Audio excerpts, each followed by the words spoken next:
Of all the years in the controversial filmmaker Sir Leslie Quint's life, 1946 is arguably the most dramatic. While stationed in India with the British Merchant Navy, he shot an elephant. Well, I was trying to cook some food, you see, some soup. I was famished. I'd had a fire going, and I heard a rustle in the bushes, and I thought it was a local trying to steal my soup. So I grabbed my rifle and fired off a couple of quick shots into the undergrowth. And before I knew it, I realized that it wasn't a local, and I'd shot an elephant. Leslie's life was soon in danger as events turned for the worst. Nobody told me that in India they like elephants. And nobody told me that they weren't going to be the least bit interested in some waste paper baskets that had been carved out of dead elephants' feet. I remember Oswald had a few of these littered about the place. And I looked at the fallen beast and I thought, well, it's dead, it's not doing any good there, so I thought I'd make a bit of money, you know. So I went into the village with my new wares, and before I knew it, I was being hounded back into the jungle by an angry mob. The incident took a particularly nasty turn because during the chase, I fell over and hurt my leg.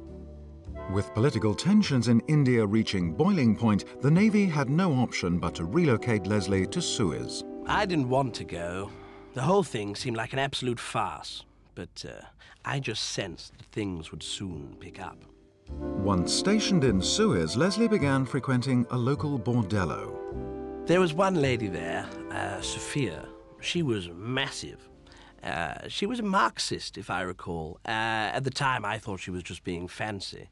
But I've since found out that it's actually a very serious political ideal.